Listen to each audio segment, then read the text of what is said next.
Hey! All right. Barbenheimer Part 2. Here we go. So yeah, we just talked about Oppenheimer. We saw that first, and now we just got at Barbie after, and we also, right before we clicked record on this, we talked about our Oppenheimer. So yes, moving into Barbie. Much lighter movie in terms of subject matter. Much more easily digestible. Clearly, this movie is, if Oppenheimer is more of a realistic movie and a movie that is going to deeply affect you and make you question your hope in humanity, this movie, it's a good idea to see Oppenheimer first and watch this second, because you'll feel much better. You'll feel much better. You'll feel much more, happy about the state of the world. Well, kind of. Yeah, a little bit. A little bit. Enough for me, at least. So, this movie is directed by Greta Gerwig. I love Greta Gerwig. She's directed Lady Bird, which you probably haven't seen. I haven't seen, but I've seen clips of it on TikTok. It's a great movie. It's a really good movie. I know that Ellie from Last of Us is in it. Yeah. And also, she directed Little Women, or another adaptation of Little Women, which I thought was even better than... Saw clips of that too. I really enjoyed that. Yeah, that movie, I loved Little Women. And now this is definitely the biggest movie she's done so far. This is very much a very bombastic... Warner Brothers is actually all over the place in this movie. You even see it in the background. It's so funny.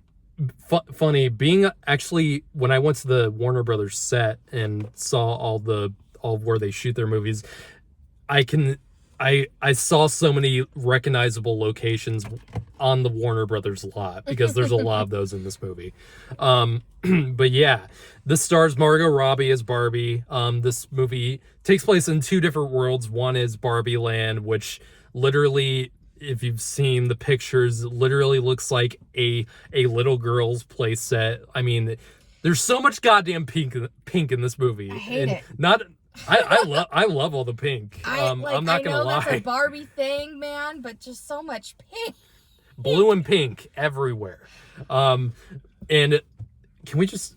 I just want to talk about the designs of everything. Oh no, everything was great. Oh my god! Like as a girl who grew up playing with Barbies, it was very nice to see all of the toys and all of the accessories that I used to play with as a little girl. Like Midge. I've talked about Midge. Like, Midge is in this movie, for those of you who know. If you don't, it's a pregnant Barbie that they came out with, and I had her. Okay, she had a magnetic belly that you could take off, and there was a baby inside, okay? But everybody thought that was weird when it's completely normal.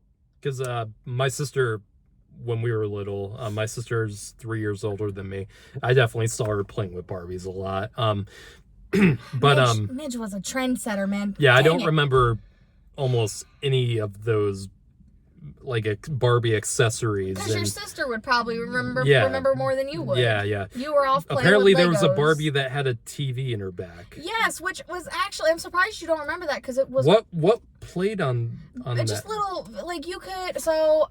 you could connect your camera to it, and it would play little videos for you. You could it was a whole big thing. It came with a wire. It was a bunch of shit, okay?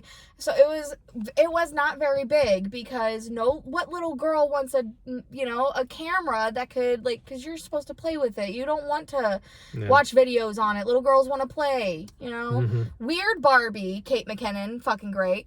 Oh my god. I had so many weird Barbies, okay? Because we couldn't afford both Barbie and Ken. So we would make our own Kens out of the Barbies, and we would chop their hair off and just pretend like the lipstick rubbed off and they were kissing. Did you play so you had a... I had a weird Barbie, and I had a Ken. And you did have a Ken? My aunt... Whoa. Nope.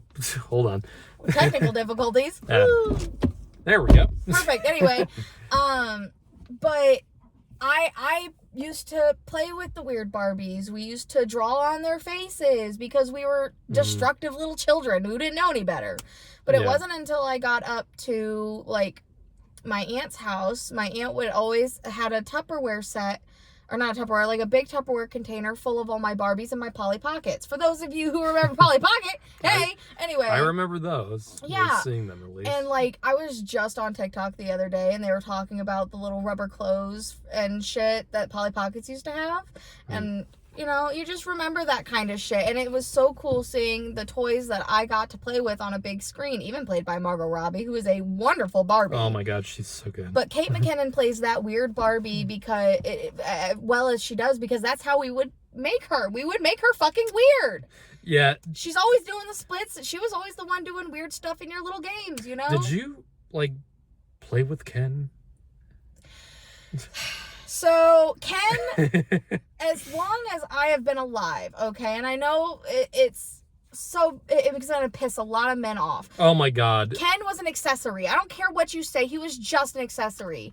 He would be played with as the male who would then leave to go to work because that's how we perceived that. And he would also be the one who would cheat on Barbie because that's what we would do, okay? It was not happy, fun times, Barbie's the greatest. No, Barbie would get cheated on all the time. They'd be fighting. We'd be fighting them. It's the worst. Yeah, so I've seen so much YouTube drama about politics and culture wars and whatnot. Yeah. It's gotten so bad to a point where I was watching this movie, and I was, right off the bat, I really enjoyed this movie. I had a great time. I had a smile on my face for the most part of it. The culture war stuff has gotten so bad that almost every scene of the movie where, yes, this is a very feminist movie. They even say it in the movie. So if, going to a fucking movie about Barbie. It's gonna be a feminist thing. I don't know how many of you know this. Why would you... I don't have a problem if you're one of these, of those people who are anti-SJW and anti-feminist and whatnot. Why the fuck would you even be interested in Barbie in the first place? Because the only reason they're interested is because they want their woes to be correct. They want it to be about bashing men and whatnot. And I don't know if you guys know this, but when Ruth Handler, who also was portrayed very well in the movie, I have to say, it was hilarious. She made Barbie specifically for little girls to feel empowered, okay? Yeah. Because their entire lives, they watch their mommies work all day at the house, cleaning, cooking, taking care of the man, fucking whatever. And she's like, this is not what we're supposed to do. So she made Barbie to empower little girls, to make them know that they could be doctors, that they could be air flight attendants, a fucking president. God damn it. Mm-hmm. I don't understand what is the big problem with that. Not to spoil, I'm not going to spoil too much about this. That all of that is addressed in the movie. It's every scene there is something addressed about the amount of times they say patriarchy in this movie is actually very funny. It's like a drinking game yes. almost. Whenever they talk about that stuff in this movie, there's that part of my brain's like, oh God, those people, if they saw this, would literally blow a gasket. And it's like, oh, it's exhausting. And it really has tainted my ability to just enjoy the movies, for what they are, and that's a huge problem. And it's not really a problem with the movie, but because the stuff surrounding it, and I have to separate all of that from my enjoyment of, or my opinion of, the movies. And what fucks me up, I'm not one of these people who is gonna. I don't like bringing politics into my reviews. I really don't. And if you want politics in movie reviews, go watch something else, right? Because you're not getting that here. Yeah. What fucks me up is that it's very clear that it's not just about feminism. No. It's Yes. very much about finding yourself and what you're good at and what you are supposed to do. Mm-hmm. And this movie's not hating on men. No. Like a lot of these headlines about the movie are saying. It's if not you would hating watch the on movie, you would know. Because Ken, played by Ryan Gosling, he should get a fucking nomination for this performance. He really should. It just really he is so great in this movie. He is throwing his all in this movie. This is my favorite comedic performance of his, aside from The Nice Guys, which I think is his best comedic role. He really played this with his whole chest, and I mean that literally. Oh my god. Literally whole chest out. How old is that man? I don't even know. I think he's like in his 50s? I think he's in his late 40s. Okay. Let me check. Yeah. Yeah, this movie's not hating on men. This is not a women taking over men kind of thing. 42. It's 42. He's 42. Good on him. So he's early 40s. Good on him.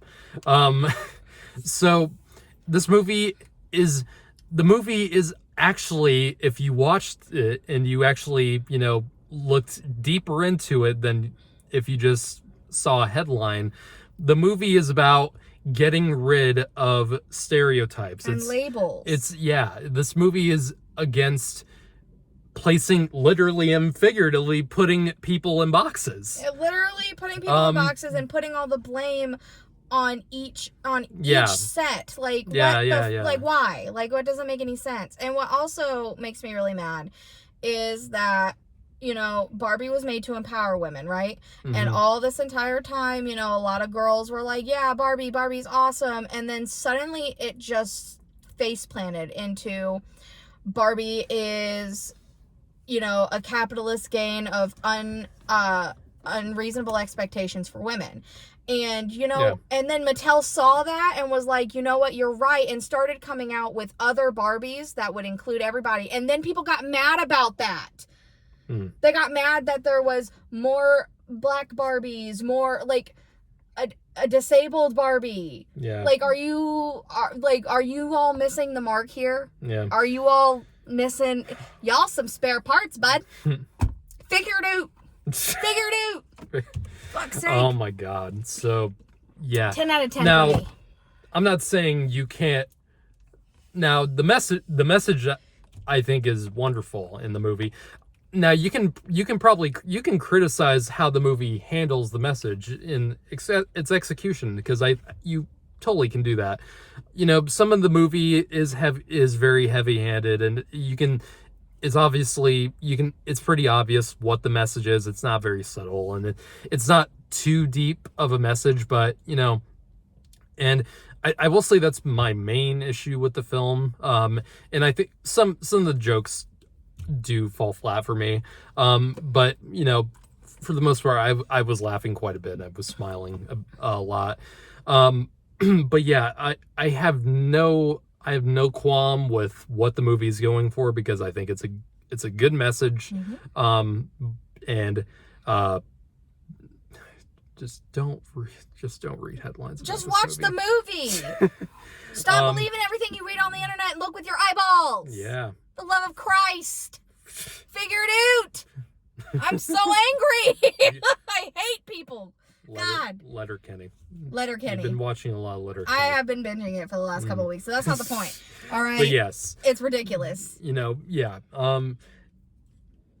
Like the way the movie tells the message, you can criticize, but what I love about the movie is that it's clearly, something that a lot of passionate people really put a lot of effort into. Greta Gerwig still is a brilliant director on how she handled this movie. Just the designs of everything, how pretty it looks, and the way the sets, obviously the movie has CGI usage, but it's not used, there's a lot of practicality to this movie as well. This movie should honestly be kind of a blueprint to show a lot of bigger budget movies, how you can do stuff in a more creative way instead of just going all the green screen and what's the there's that Green there's screen and there's also this thing called the volume, which movies like the Batman, where it's a digital. It's a gigantic picture on a digital screen. That's kind of the way. That's kind of what they want to replace green screens with. But it's the way they've been using them. It's has not been used very well, and a lot of the times the backgrounds look fake, and a lot of the times there's a clear distinction between what's on set and what's on the volume. It's a mess, and they really need to figure out a way to use that in a way that doesn't make everything look artificial. It almost makes it seem lazy. Yeah, it is very lazy. And yeah, that's not a it's a criticism for me. That's a no from me, dog. The whole industry is a mess right now, with everything. I really don't want to get into it, but it's impossible not to talk about it right now if you're talking about movies. And I think it's even going to affect these two movies, Oppenheimer and Barbie. Yeah, I mean, but honestly, like, they're too good to pass up. Like, I hate to say it. But overall, these are two movies that you absolutely should see in theaters this weekend. These are two well-made, very entertaining, well done movies that are very different, but are gonna work for different audiences, and that's a good thing. It's counter programming. Oppenheimer is gonna obviously be more for the people wanting a more serious movie, and Barbie is for those who like to giggle. Yes. I like to giggle. And Barbie, this is a very funny movie. It's so pretty to look at. There's clearly a lot of craftsmanship behind this movie. The actors all do a wonderful job. I think it's funny that they made fun of Ruth Handler's IRS tax evasion stuff. I don't know anything about Ruth Handler. She did a Martha Stewart and got in trouble for tax evasion. I don't think she went to prison like Martha did, though, but she definitely got in trouble with the IRS for tax evasion. But yeah, moving on from taxes. Yeah, right. I have a few issues with the movie. I think it could have been just a little bit more subtle, and I think some of the writing goes a little too over the top, but I still Barbenheimer, man. Barbenheimer. This is the best double feature I've had in a long time. Barbie is it's a really good movie, and I had a lot of fun with it. I'm gonna give this an 8 out of 10. That's a 10 out of 10 for me, but that's just because I like. If you grew up with Barbie, I grew up with Barbie. You're gonna love this no matter what. Yeah. There were no scenes in this movie, so it gets a 10 out of 10 from me, because I am a simple human. Okay. Thank you guys for watching both our Oppenheimer and Barbie reviews. Tell us what you thought of Barbie if you've seen it already, and subscribe for more.